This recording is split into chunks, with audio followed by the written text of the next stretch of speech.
at the time I was a resident, we used to do things like tape together tongue depressors to like make a clip, I've or seen like those. yeah, Yeah. Mhm. or send a tech out to actually hold pressure. And I just couldn't believe, I'm like, why am I MacGyvering tongue depressors together? Like, there is a device for everything. How is there nothing that just helps people treat nosebleeds?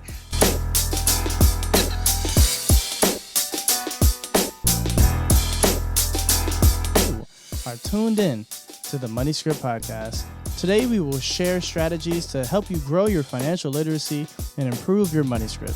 I'll be back with some important announcements. Until then, enjoy the show.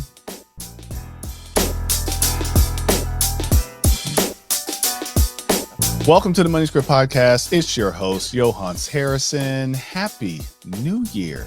Yes, Happy New Year to everyone. And welcome to season 5. Yes, 5. 1, 2, 3, 4, 5. 5. Season 5 of the Money Script podcast. A special thank you to all of our dozens upon dozens of listeners and followers and subscribers and Twitter follower. I'm not supposed to call it Twitter. Xers? Is that what they're called now? I don't know. Yes. I can't keep up the lingo. Kids, tell me what am I supposed to call you now? You're not all children, but the kids know the answer. That's what I'm talking to, because those of us of a certain age, we don't know the answer. I am so happy to be with each and every one of you today. I have a very special guest with me today. She is a recovering ER physician, emergency physician, an entrepreneur, a CEO, an inventor, a founder. The list goes on and on and on. So we are going to be speaking with Dr. Elizabeth Clayborne. Can we call you Liz? Yeah, call me Liz. Dr. Liz. Call you Liz. Call me Dr. Liz. So this is the second, if you're paying attention, second Dr. Liz on the show. Yeah, you're going to have to go back to season 1 for the first Dr. Liz. So thank you for joining us. And she had a very interesting question for me as we were kicking off and getting ready to hop on today. Because this is the new year, we wanted to share just a little bit about what to do if you're recovering from some financial irresponsibility. You know, for a lot of us, last year was a good year. You may have got a raise. Maybe your company was doing well. You might have got a little bonus. Maybe your parents are feeling a little, feeling good, decided to give you a little gift. But some of us had a good year. And we decided that with that good year, we were going to have some good fun over the holidays. There's also some of us that didn't have a great year. Maybe you've had to change jobs. Maybe you had a little bit of unemployment in there, or maybe you had some emergencies or some things that came up that just didn't make the year that great. But you know what? You decided you were going to get a little retail therapy over the holidays. Yeah, I know what retail therapy is. I do it too. Okay. Maybe you just had an average year, but still you might have made some decisions over the holidays that now those credit card bills are going to start showing up and you're like, I got to do something about this. Or you're looking at the bank account, your savings, your checking, you're like, oh, this isn't looking so good. And if you're listening to this somewhere after the first of the year, then maybe you've already kind of forgot about that New Year's resolution you put together. So here's what I want you to do. Okay. This is a great exercise no matter where you are in your financial life. I encourage you to keep a financial journal for the next 7, 14, 21, 30. I know I skipped 28. But basically, go keep a financial journal for at least a week if you can do it. Keep it right by your bedside. And every night before you go to bed, I want you to open up that journal and start with writing something positive about yourself and your finances. It may be money is unlimited and I can make as much of it as I want. It may be I'm abundant. It may be I'm a great saver. Just write something positive, even if it's not quite true yet, if it's something you want to aspire to. And then the next thing I want you to do is as well as you can, write down everything you bought that day. If you ordered something on Amazon, write down spent $64 at Amazon, and then write what you bought with it. What did you purchase? Was it essentials? Was it toilet paper, paper towel?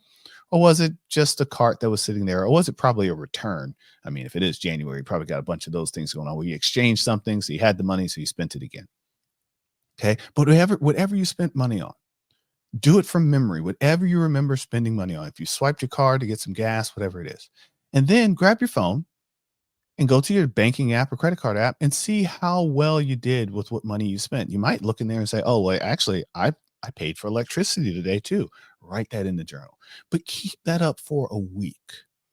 And the purpose of that exercise, oh, excuse me, when you get to the end, after you've gone through your transactions, at the end, write yourself a promissory note. I promise tomorrow I will do better and I will not go to Starbucks on the way to work. Tomorrow I will do better and I will, when I get paid, I will transfer $25 into my savings account. Tomorrow I'm going to take my credit card out of my wallet and delete it from all the apps that it's attached to. Okay. But try to keep that up for at least a week. If you can go longer, go longer. I've seen some folks that can go an entire year because they're into journaling. They just always do their financial journaling a part of it. And what it's going to do is going to help you become more aware of what you're doing with your money. Because that's one of the biggest problems with finances these days. If this is your first time listening to the Money Script podcast, I'm Johannes Harrison again. I'm a financial advisor. I help people make better decisions with their money. And this is the freemium part of my services where anybody can listen, whether you're on Spotify, you're on YouTube, you're on wherever you are. If you're hearing it now, that's where you're listening to it. Okay. But this is an opportunity for you to build your financial literacy. Okay. So again, start a money journal.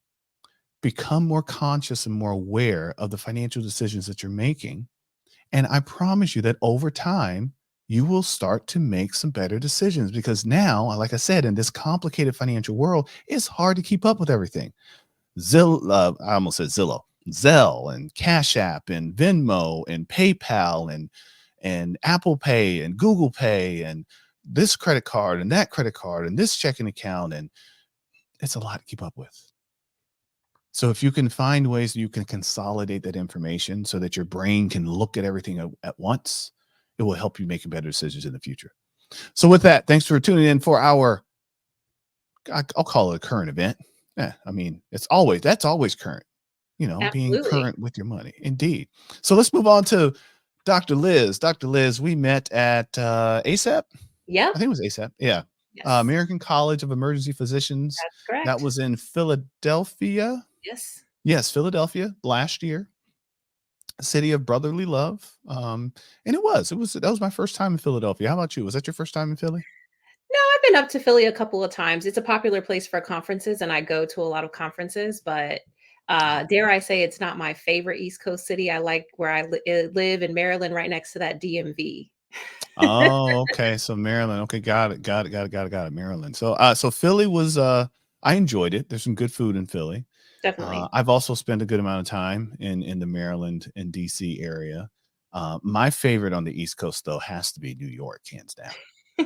Has to be. It's a lot of people's favorites. It just has to be. It has to be.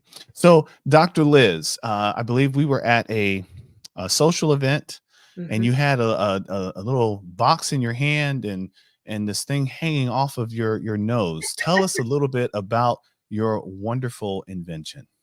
I will, Johannes. I will comment as an ER doc. I really love the advice that you just gave everyone about the financial journal. It's very analogous to what we tell patients when we're trying to make them conscious of what they're doing with your body. Anytime you've been kind of on a diet or trying to monitor what's going on with your health, the first thing we will do is ask you to monitor what's going on. If your kid is sick, I'll be like, when did they get sick? What makes it worse? What makes it better? So I identify with that tip, and I'm so pleased I was here to receive that message, and it's very analogous to what I do as a physician, so kudos to you for that.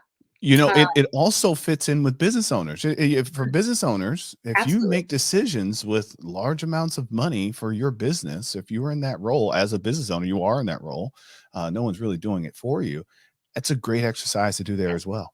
Yes. Great Or exercise. your time, right? How you spend your time, because we're all so Exactly. busy. I feel like we're in a culture of busyness, and I had an executive coach who made me kind of document how I spend my time. Oh, I did that too. Want to spend my time, and it's striking how Ooh. much time you spend where you don't want to be. So Yes. really powerful tool. I can see how it can work, wonders, especially with your finances. Amen. So Indeed. as for NasaClip, which I have right here, I'm an ER physician and was really shocked when I started my residency that there are 500,000 people who visit the emergency department every year in the United States for nosebleeds. And that's just in hospital-based ERs, not even urgent care. And I could not believe people would show up to the ER for a nosebleed. I was like, just hold pressure on your nose. Like, why would you come here? But I found that nosebleeds are most common in kids age 2 to 10, older adults 55 to 80, especially if they're on blood thinners. And oftentimes people mismanage them. They pinch up here on their nasal bridge, they put their head back instead of forward, or they don't hold constant pressure, which is the most important thing because it's hard to hold pressure for 10 to 20 minutes. Nobody does that. So I created this little device here with these sponges that can be medicated. And basically, the way it works is if you are having a nosebleed in any setting, a sporting field, an airline, at home, or if you're in the ER, you simply clear your nose of clot, insert the nasal sponges, rotate the clip into place, and pitch it shut. It just like that, it holds firm, constant pressure in the right anatomic location, but it's hands-free. My mouth's clear. My eyes are clear. I can put a mask over if I need to. I leave this in place for about 10 to 20 minutes and then simply release the clip and check for bleeding. It can actually be rinsed and reinserted 2 to 3 times to make sure that it stops, and it comes in both adult and pediatric sizes. So I consider NasaClip to be the Band-Aid of nosebleeds, and we just introduced it to the market last year. And so we're a brand new company. Yes, you can go to nasaclip.com to check it out. And I see this as a blockbuster product. And I'm so excited to be leading a company that is going to be a household name for nosebleed rescue. So thank you for sharing with me that I've been dealing with my nosebleeds all wrong. Yes, that's what people How usually figure out. They're like, what? You don't put your head back? And I'm like, no, forward. You're just swallowing blood when you do that. And it doesn't help with the I guess so. coagulation. So I am I have been for a long time I don't even want to say it out loud because I don't want to claim it. But I sometimes when I get a cold, it likes to creep into my sinus. Mm-hmm. And sleeping with the heat on or the air Yes. on, it gets really dry. And then I wake up in the morning and it's Yes. and the thing is I don't feel it until it's already I see it before I feel it. So it's not until I'm like, what is that wet stuff on the ground? Oh, it's my nose. Great.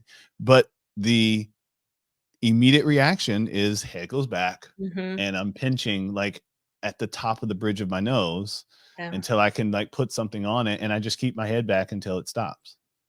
And that's what a lot of people do. And that's why it takes so long because So you're not long. applying the right I would get so frustrated. Yeah, I would take it. I was like, oh, it's still bleeding. It's hard to hold constant pressure. Like you let go a little bit. And when you do that, you start the clotting cascade all over again. And sometimes the pinching on and off creates more damage to that mucosa inside. And this is nosebleed season in the middle of winter when the air is more dry and you're in a heated indoor space. So it's a perfect, storm for having common nosebleeds. So now you can just have a NasaClip nearby and it will apply that pressure for you in the right location. I can already envision in our medicine cabinet, right beside the Band-Aids, our NasaClips just there, just in case. Absolutely. Yes, I have children, and so my son actually suffers from I think he inherited that as well. If he gets a cold and it makes its way into his sinus, he blows his nose so hard. He will blow his nose until it bleeds. And it's like, son, you're going to blow your nose off. Like, it's more common than you think. About a third of US households has at least one member with common recurrent nosebleeds. So it's funny that you were kind of almost embarrassed to admit it. It's exceedingly common for people to have frequent nosebleeds, especially in the wintertime. And so I try to normalize that it is a really frequent problem that a lot of people have. And, if you do know the right way to treat it, it will be a lot easier to deal with. Yeah. But I think also just because of, just the sensationalism of television and drama and all the, social medias and stuff that we can also, especially children, will associate a nosebleed with something being wrong with the brain. Like my brain is leaking. Like, because my nose doesn't bleed and no one hit me, but it's just bleeding all of a sudden. Yeah, I don't feel pain, but I'm bleeding. Why is my body just leaking blood from its nose? So it can be a little traumatizing, but I think it's scary because it can look like a lot of blood sometimes. It does look like a lot of blood. No, the last time I had a nosebleed, I remember I texted my doctor like, yes, is my nose supposed to bleed this much? Right, which Like, is how why much is this much? And like, It's a people in the lot. ER. Yep. And I get it. I'm a mom too. So like, if your kid's bleeding and you can't get it to stop, you're like, what am I going to do? So I understand why people freak out. I just think it's helpful, right, to know that it's usually not serious. And the most common causes are actually just dry air and for kids, Mm. nose picking. Oh, okay. Yes. Yeah. Gonna scratch something in there. So I want to talk a little bit about how you arrived from problem to idea to, conceptualizing or creating this product. So, as I mentioned, I think this was a problem I first identified when I was a resident in emergency medicine. And I really could not understand why people would come to the ER. And I realized that as a physician, of course, I understood that nosebleeds are usually not that serious and the correct steps to treat them. But I, also recognized after treating several patients that there was a problem with the kind of layperson's understanding of how to deal with nosebleeds. And it led to them coming to the ER and kind of having an unnecessary use of time, money, and resources to treat a problem that was relatively simple. And at the time I was a resident, we used to do things like tape together tongue depressors to like make a clip I've or seen like those. yeah, Yeah. or Hmm. send a tech out to actually hold pressure. And I just couldn't believe I'm like, why am I MacGyvering tongue depressors together? Like there is a device for everything. How is there nothing that just helps people treat nosebleeds? So it was a problem that I thought was very common and that we should have a better solution to. And that's where the idea first, came into my head. And then there were several steps that I took to take that from idea to fruition and an actual product that you can now buy on our website. Mm.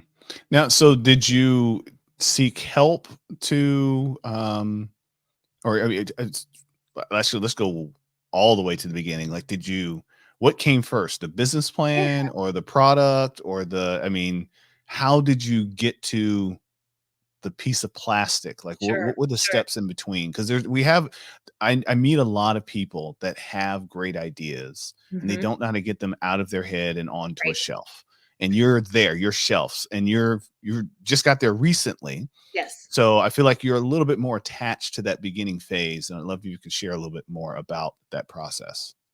Definitely. And I'll also add that it is hard for us because as a physician, I knew nothing about business, right? I had no business training. I just knew that I had a possible solution to a problem, and that, I could conceptualize in my idea how in my head, how I wanted it to look.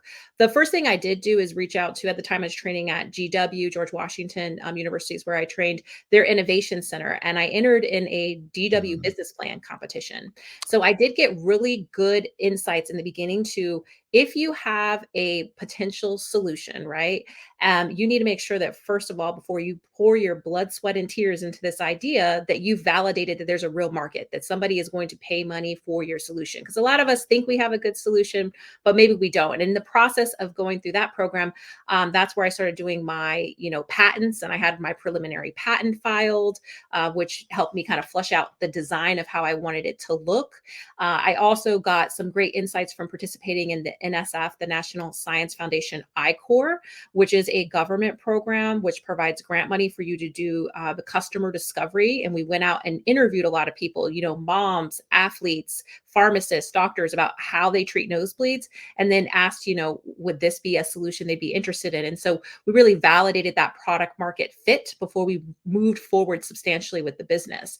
From the GW business plan competition, that is where I got my first essential IP. And I tell all, inventors or people who, especially coming from the medical field, are not as business savvy, the first thing you have to do is protect your IP. If you don't have IP, like a lot of times down the line, you don't have anything. Like all your value is based on the novelty of your idea. So you need to do that up front, and you need to be careful with, how you're sharing information until that's appropriately protected. Then went into kind of having to juggle a career while trying to build this business on the back burner and fundraising, which was particularly hard as a woman of color. Currently, we have only about 2% of venture capital going to women, only 0.34% of that go to Black women. So you're mm, talking about, what is 0.34% round to? 0%. Like Zero. there's basically nothing going to people from my demographic, and it's very hard to do fundraising. I heard a statistic early on from one of the early supporters I had that on average, a white male founder needs to speak to about 7 contacts in order to get a yes or like an investment in their company, whereas Black women have to speak to 10 times that amount, 70, to speak to 70 people to get Wow. one yes. So it was very striking to me that this was going to be an uphill battle, but I'm up for, a challenge. I have done lots of things in my career where I think I was successful in a place that I was a very underrepresented minority, and I didn't think this was any different. Plus, I think I had all of the tenacity, the know-how, the eloquence in speaking that allowed me to communicate my idea and my solution really clearly that would make me successful in this space. So I started out and got my first kind of big boost by doing an accelerator program in Maryland called with TEDCO, which is our kind of state-based venture fund. And they gave me my first 50,000 of capital, which helped me to get to my first prototype, but also set the stage for me to go on and raise more money. So to date, I've raised 2.5 million. I have an NSF SBIR phase 1 grant. I'm about to apply for phase 2. Thank you.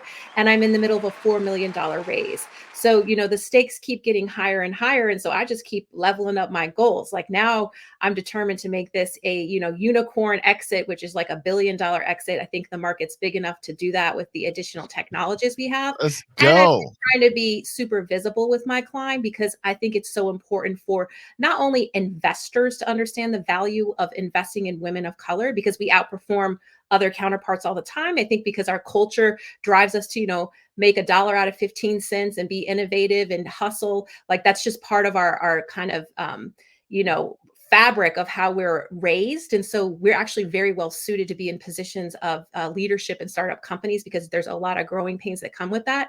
I think that the investor community will see and be more willing to invest in other people from my demographic when they can see success stories like my own. So I do it for that reason. And also, of course, to inspire other women and people of color to go after their entrepreneurial dreams because I want them to see that it is possible.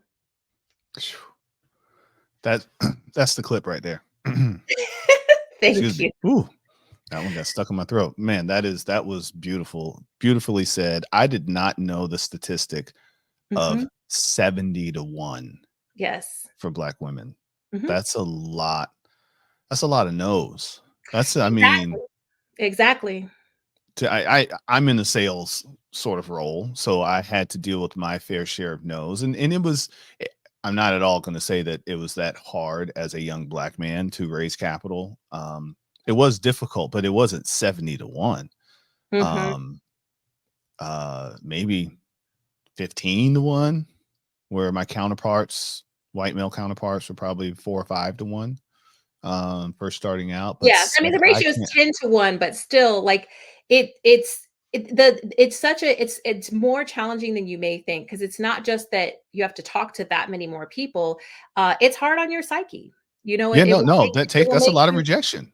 No, It'll make you that is a second guess lot of yourself rejection. and also try to understand, Mhm. like, why does it seem like other people are being so successful in a faster period of time? Like, what am I doing wrong? So you have to have a lot more perseverance, but that is why I think we are such, when you do make it, that is why we're so successful because we had to go through that. I'm actually also working on a keynote speech where I speak to the power of women in leadership, in particular women of color. And the reason I have started doing this is it's just an issue that I think is essential to the success for us as human beings. Like we have to make sure that we're choosing our best leaders today, cultivating our best leadership today. And I think that if we look in areas where we haven't been looking for leadership, and particularly for people who are women and people of color, they have all the ingredients of strong leadership because they really thrive in circumstances of challenge and turmoil. And they're innovative and resilient. And those are the characteristics needed to successfully lead nations, companies, organizations,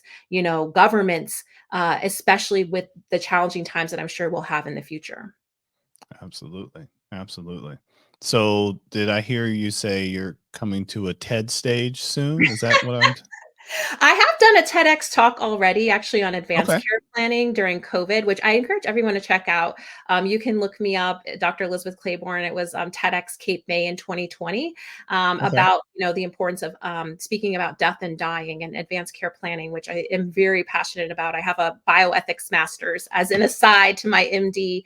But yes, I do think that in addition to my keynote, I would like to get my ideas boiled down to a TED Talk because, as Ted shares, like these are powerful ideas and I think they're worth spreading. Absolutely.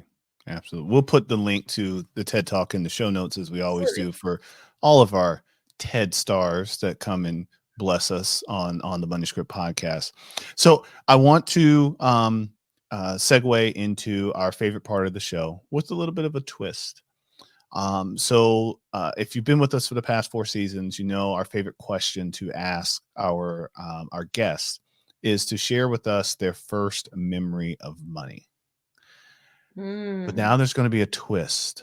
So okay. that is the first question. I'm not going to prep you for the second question. I'm going to let you ask the first question, and then I'll have a follow-up for you. So, Dr. Liz, hmm what is your first memory of money? So I didn't know you asked this question because I hadn't watched everything to the end. So this is really interesting. If I really had to think back, I remember like the actual physicality of seeing a dollar bill that I believe my grandfather probably gave me for doing something like for he used to he had no hair, but we used to love to comb his 2 strands of hair at the top of his head, and we thought we did such a good job, and we would say, we're a barber, and he would pay us like $1 for that. And it was the biggest deal. And I think that the reason that's my first memory is it's not just the money, but it was like the appreciation and value and love that was attached to that memory of being compensated for doing good work. Beautiful. So now that you have your first memory, hmm what do you want your financial legacy to be? Mm. Well, you've already heard me say that I want to have a $1 billion exit Mhm. with this Okay. company. So I have big dreams. And part of the reason I would like to build to what I would call like an unlimited wealth in the sense that I personally, do not want for money, which I think frees up your time and your mind to spend it in a way that is actually allowing you to share your gifts with the world in, the most efficient manner. And so to me, reaching an exit with NasaClip where I have at least, 500 plus million will position me not only to build a financial legacy for my children where they would not necessarily need to have, any financial insecurity, but more importantly, would position me to have a capital to make substantial and sustainable change in communities that I think have been underserved for so long. So I could see in the future doing that and then opening up my own venture capital firm, right, where I can personally invest in other women and people of color to continue to build that generational wealth. Because I think, especially in Black communities, we have to understand that if just getting, some money for, your immediate family that may or may last 1 to 2 generations is not sustainable wealth. Like we have to figure out a way to pass on wealth and knowledge that allows us to elevate, the status of our entire community over time. And that is the legacy I would want to leave to my children, to first of all understand that as women they can do anything, as women of color they can do anything well, and that they can most especially achieve financial wealth for themselves and their family and their community that will be sustainable over time. Well said, Dr. Liz. Well said. Well, we are extremely grateful that you spent some of your billionaire time with us here at Yes. the Money Script podcast. And I look forward to the day where all of a sudden I just say, why is Dr. Liz's podcast spiking? Oh, she did it. Cool.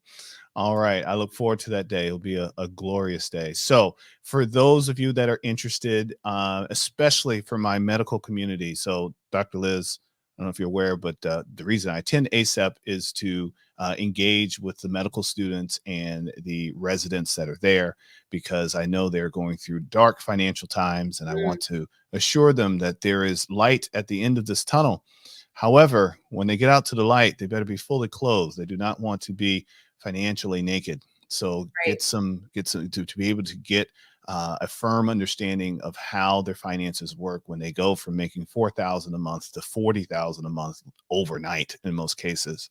So Right. building that foundation early. So if you are a student, medical student listening, early year resident listening, please, I encourage you, reach out to Dr. Liz, follow her, especially if you're in the ER and you say, hey, I think I have an idea that could work.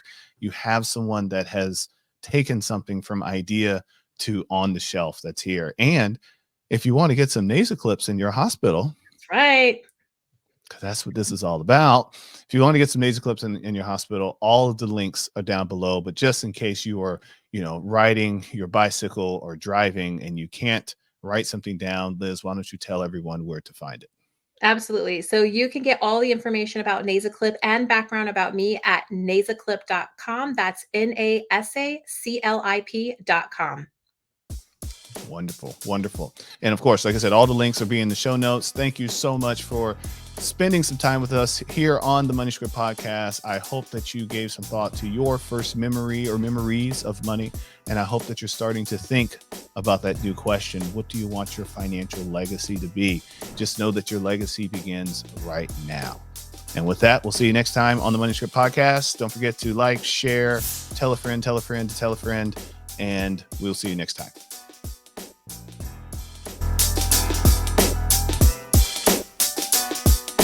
I'm back. Wasn't that a great show? I hope you learned something. I know I did. Now, before you go trying anything you heard today, remember it is not intended to be specific tax or legal advice. If you need that, go see a CPA or an attorney. If you would like any complimentary consultation with a knowledgeable advisor, visit moneyscript.com and schedule a 15-minute consultation. Want Johans to come speak at your next event? Go to the Money Script website for that too. Of course, if you're watching on YouTube, make sure to like, comment, subscribe, and click the bell for notifications. MoneyScript Wealth Management is a registered financial advisory service in multiple states. Want to learn more? Get the full disclosure on our website, moneyscript.com.